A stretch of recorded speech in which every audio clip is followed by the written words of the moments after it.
नमस्कार, मेरो नाम रमेश मुनि। हाल अहिले युएमा छु। हामी नेपालमा अहिले लगभग चुनावको लहर चल्दैछ, भोटिङको काउन्टिङ भइरहेको छ। त्यसको लहरमा खुसीहरू मनाउँदैछ। यता प्रदेश हामी के भनौँ, अब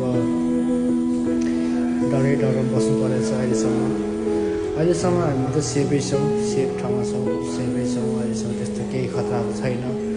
खतरा घटी बजिरहन्छ, बेलामा बजिरहन्छ।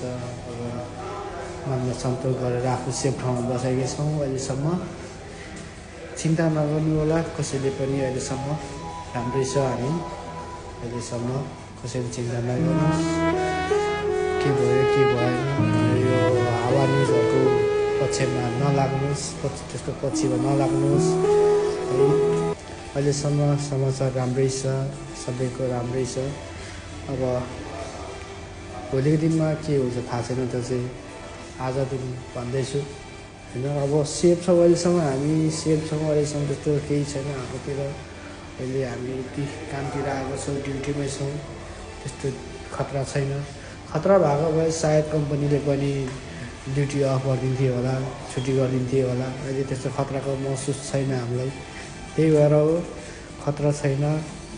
हामी मजाले काम गरिरहेछौँ, हाँसी खुसी बसिरहेछौँ, खाइरहेछौँ, बसिरहेछौँ, रमाइलो गर्दैछौँ।